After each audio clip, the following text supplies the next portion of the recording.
salah satu Wonderful di Wonderful besar Sentani. Pak Boas Eno. Anak kami Anis datang di rumah Tuhan. Dijelaskan dengan nama Yohanes. Amin. Salam damai sejahtera bagi kita semua, kembali dengan saya di channel ini. Terima kasih bagi teman-teman yang senantiasa mendukung dan mensupport perkembangan channel ini. Tuhan Yesus memberkati kita semua. Pada kesempatan kali ini saya akan membagikan kepada kita semua yang lagi heboh dan yang lagi viral, yaitu Pak Anies. Pak Anies ini beliau diganti namanya Anies menjadi Yohanes. Wow, luar biasa saudara. Pergantian nama ini menuai komentar netizen dan kontroversial terkait dengan nama yang dianugerahkan kepada Anies, yaitu Yohanes. Dan ini dilakukan oleh seorang pendeta, ya. Pak Anies adalah seorang muslim, sedangkan nama yang dianugerahkan kepadanya adalah nama Yohanes, seorang tokoh di Alkitab, yang dimana Yohanes adalah seorang pembaptis, dan bahkan Yohanes ini ia yang membaptis Yesus Kristus, saudara. Saudara, tanggapan netizen bermacam-macam. Ada yang mengatakan Anies sudah dibaptis dan menjadi Kristen. Ada juga yang mengatakan karena dekat pemilu, politisasi agama. Ada yang berpendapat Pak Anies tidak murtad, namun demi kepentingan diri sendiri, karena sudah dekat pemilu, sehingga ia melakukan apa saja. Itulah tanggapan netizen dan komentar mereka terkait dengan pergantian nama Anies menjadi Yohanes. Nah, sehingga nama itu karena kepentingan pribadi, ya. Teman-teman, apapun motivasi beliau dengan menerima nama itu, yaitu Yohanes, di sini saya tidak menyoroti itu, ya. Karenanya mengapa saya tidak tahu motivasinya seperti apa. Walaupun netizen berkata ini motivasinya begini, ya terserah, itulah komentar dan pendapat mereka. Tetapi yang saya komentar di situ bukan hal itu, ya. Oleh karenanya, sebelum saya mengomentarinya, seperti biasanya saya mengajak ke teman-teman untuk melihat dan menyaksikan video di mana detik-detik nama Anies diganti dengan Yohanes, saudara. Setelah kita menyaksikan video di mana nama Pak Anies diganti dengan Yohanes, saya akan menghadirkan komentar netizen terkait dengan nama yang diberikan kepadanya. Inilah dia videonya yang berikut ini. Wonderful besar Sentani. Pak Boas Eno. Anak kami Anies datang di rumah Tuhan. Dijelaskan dengan nama Yohanes. Amin. Ya, thank you. Waduh, jelang tahun baru ya. Ya, video barusan itu beredar dan sekarang viral. Anies dapat nama baru, yaitu Yohanes Anies. Aduh. Waduh, siap Pak Yohanes Anies ya. Selamat dengan nama baru yang sekarang melekat di Bapak. Gimana rasanya Pak, jadi minoritas? ya, nama saya juga depannya Jo Pak. Dan banyak kawan mengira nama saya itu juga Yohanes depannya. Padahal bukan. Jadi saya ini setengahnya minoritas. Ya, kemarin seharian tadi video Anies yang datang ke gereja di Papua, yang tadi kita lihat itu kemudian Anies mendapat nama depan baru, yaitu Yohanes. Memang heboh di dunia maya. Pendukung Anies saja yang senyap ya, mungkin juga kelabakan. Terutama pendukung jalur Petamburan. Nah, di video itu tadi, Anies itu datang ke sebuah gereja bersama pengurus Partai Nasdem tentunya ya. Lalu seolah-olah nih, yang kita lihat tuh diangkat anak oleh seorang kepala suku di Papua. dan kemudian diganti atau ditambah namanya dengan Yohanes. Dan lalu Anies mengaminkan. Apakah ini sebuah kejutan buat Pak Yohanes Anies? Kalau Yohanes Anies bukan orang politik, mungkin saja ini kejutan ya. Tapi dalam dunia politik, apalagi Yohanes Anies ini kan nafsu sekali mau nyapres kan. Nggak ada yang kebetulan, apalagi kejutan tuh nggak ada. Semua tentu sudah didesain, by design, direncanakan dan dipersiapkan, ya kan? Jadi saya meyakini pemberian nama dalam video Anies itu ya memang sudah direncanakan, dan tentu saya meyakini Pak Yohanes Anies juga sudah tahu dan sudah oke lah ya, sudah ACC lah, kira-kira begitu. Ini sih kabar baik buat saya. Akhirnya Kadrun kena apa yang dinamakan senjata makan Tuhan. Sebelumnya nih, FPI dan sejenisnya itu pernah mengecam Presiden Jokowi karena merayakan Natal di Papua. Bahkan MUI itu menanggapi Presiden Indonesia yang mengucapkan selamat Natal di Papua di awal-awal Pak Jokowi memerintah, yaitu sekitar bulan Desember 2014. Dibilang haram. Presiden dibilang haram. Mungkin waktu itu MUI masih kebawa suasana Pilpres ya. Juga FPI dan organ intoleran sejenisnya, pendukung setianya Anies, menganggap Presiden Jokowi waktu itu ikut mengucapkan Natal di Papua itu sebagai orang murtad. Dan hari ini, bahkan Anies sampai mendapat nama Yohanes. Itu Rizik Syihab, Bahar Smith, Novel Bakmukmin, dan anak buahnya. Nggak bakal, saya yakin nggak bakal ada yang menentang. Kenapa? Ya ini strategi kampanye Anies. Yohanes Anies. Atau MUI kemarin yang sampai bilang ke Kapolri soal larangan pakai atribut Natal. Bersuara kah? Nggak mungkin lah. Kenapa? Ya saya meyakini ini sudah masuk dalam bagian strategi kampanye Anies. Maka kemudian publik menilai benarlah apa yang disampaikan oleh Saiful Mujani, seorang pengamat politik dan juga pollster kredibel Indonesia. Pak Saiful Mujani, luar biasa itu waktu itu komentarnya. Komentarnya Saiful Mujani dulu itu sangat konteks dengan yang terjadi kemarin di Papua.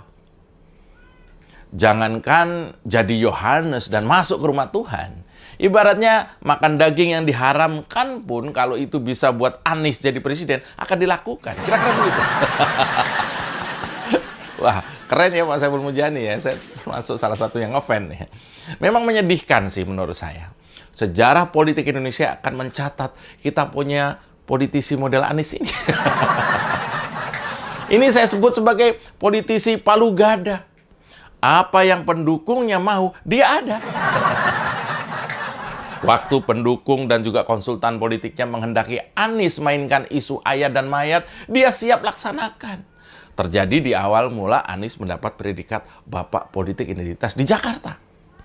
Waktu pendukung dan konsultan politiknya menghendaki Anies mainkan isu toleran, dia siap belusukan ke rumah-rumah ibadah selain di masjid ya, bahkan sampai ke Papua. Demi apa? Demi suara.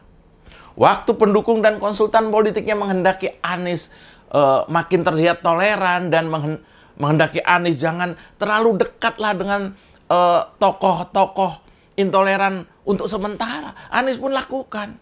Sementara LDR dulu lah sama geng 212 dan juga pentolan ormas intoleran. Semua demi naiknya hasil survei.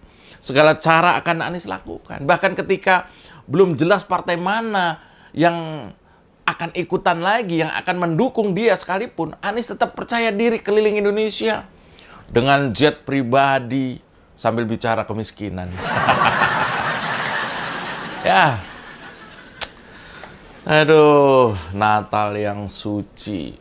Mendadak ada kabar yang aneh ini. Saat Anies lahir, konon dengan nama Anies Rashid Baswedan.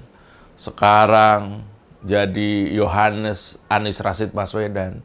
Cuma karena demi nyapres. Benarkah? Ini pertanyaan besar kita. Dan jelas saja, Kadrun dan MUI bingung mau bilang haram. Sebab Anies ikut merayakan Natal dan diberi nama Yohanes.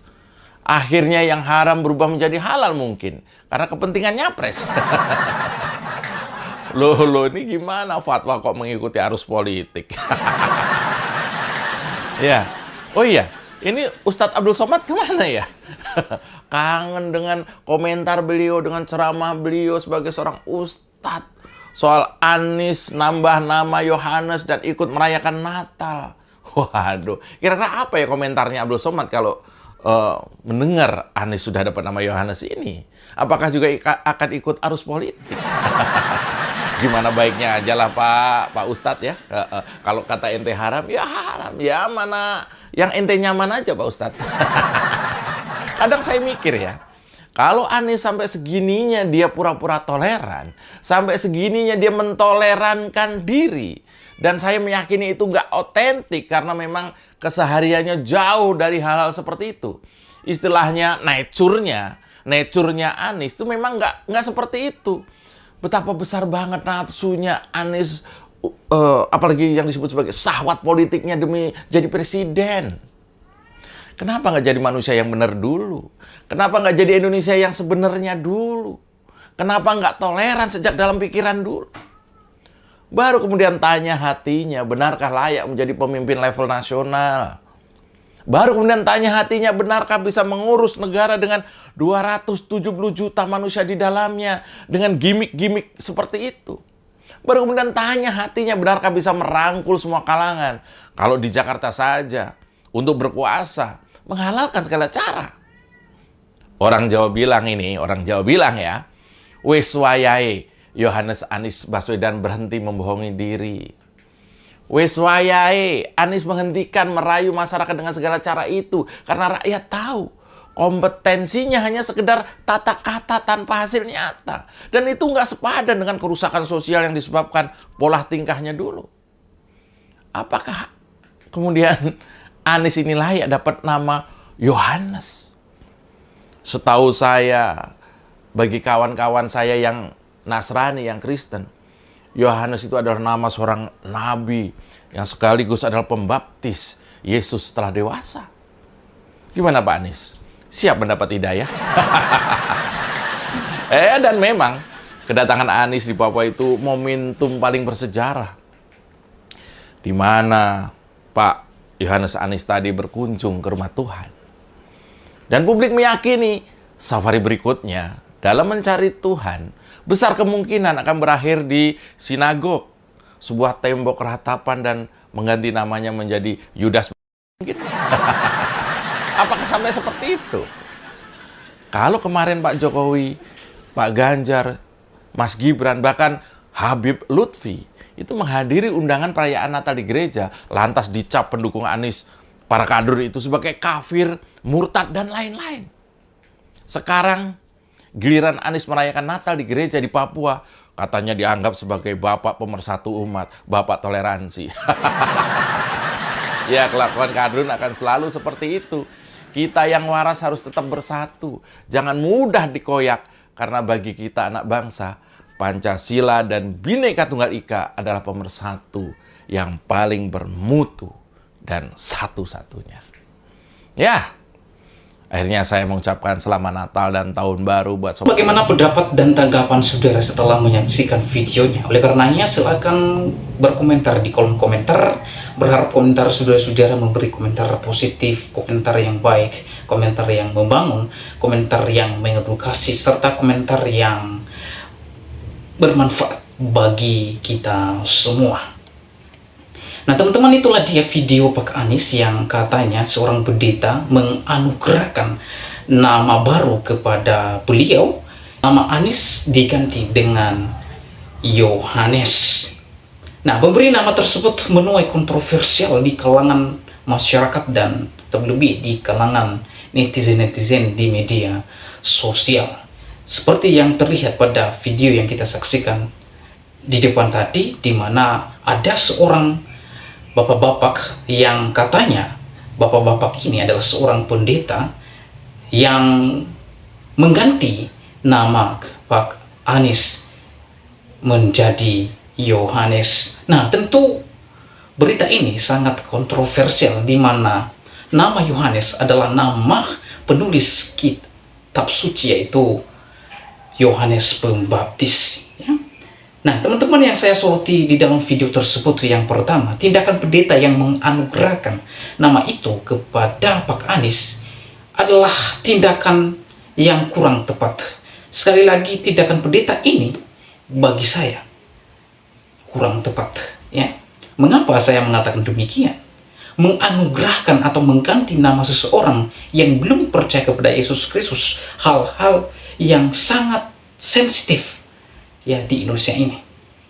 Ini hal-hal yang sangat sensitif di negara Indonesia ini, sehingga muncul diksi-diksi bahwa Pak Anies sudah dibaptis, sehingga muncul diksi-diksi bahwa Pak Anies sudah murtad. Ya, di sini pendeta harus bijak dalam hal ini. Harus bijak. Jangan sembarangan mengganti nama seseorang sementara orang itu tidak percaya kepada Yesus Kristus. Dan yang lebih parahnya lagi, Bapak ini mengganti nama seseorang dengan nama tokoh Alkitab. Jadi wajar dan memang pantas orang-orang atau netizen mengomentari hal ini, karena sementara Pak Anies adalah seorang Muslimih yang beragama Islam, yang belum percaya kepada Yesus Kristus. Pendeta di sini harus bijaksana. Sekali lagi saya katakan, pendeta-pendeta harus bijaksana. Jangan ikut-ikutan dengan gaya dunia. Ya. Pendeta tidak perlu ikut-ikutan politisasi agama. Kalau Pak Pendeta ini ya mendukung Pak Anies, tidak perlu embel-embel mengganti nama seorang tokoh Kristen, saudara. Ya.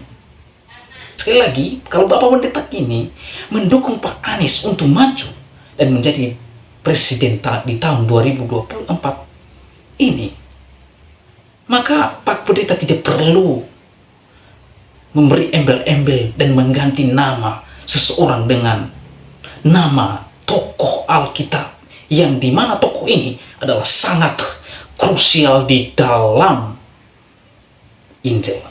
Ya. Bahkan tokoh ini seorang tokoh yang mati martir, ya.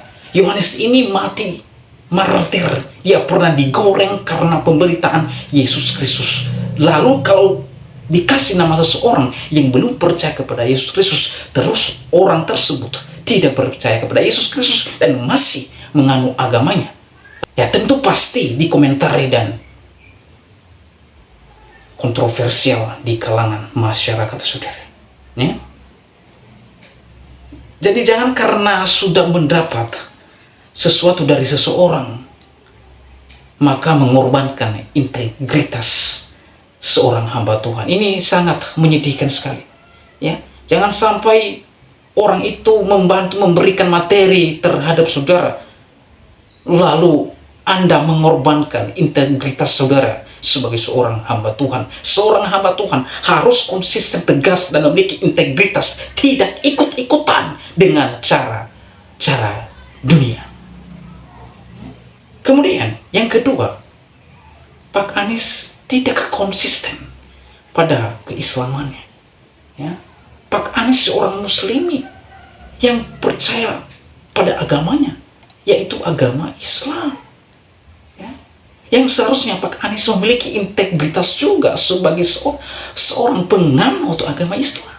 Tidak serta-merta menerima nama itu. Ya. Tidak serta-merta menerima nama itu karena nama Yohanes adalah nama yang paling krusial di dalam kitab suci agama Kristen, yaitu Alkitab.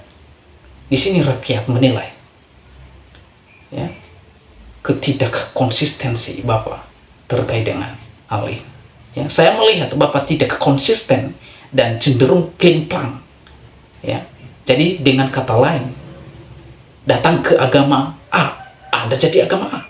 Datang ke agama B, Anda juga harus menjadi penganut agama B. Datang ke agama C, Anda juga harus menjadi penganut agama C. Nah, ini adalah pling-plang. Ya, pling-plang ini namanya. Ya, bagaimana kita menjamin dan bahkan mempercayai bahwa 5 tahun ke depan Anda bisa memimpin bangsa ini. Ya. Jadi oleh sebab itu, hal-hal ini kurang tepat. Apakah ini namanya calon pemimpin Indonesia ke depan yang cerdas? Yang tidak memiliki kekonsistensi diri, yang tidak memiliki integritas. Ya, harusnya waktu dikasih nama itu dia harus menolak. Ya, dengan mengklarifikasi ulang, ya, bahwa iman yang dia percaya dia tetap berpegang teguh, sekalipun dikasih nama itu, tetapi memiliki integritas dan ketegasan di dalam hal itu. Jadi orang tidak menilai Anda bahwa seorang yang plimplang. Ya, sekali lagi kepada Pak Anies saya mau katakan ini, konsistenlah di dalam segala sesuatu. Ya, konsisten di dalam segala sesuatu. Ya, oleh karenanya demikian video saya kali ini, sampai bertemu di video saya selanjutnya. Tuhan Yesus memberkati kita semua. Shalom.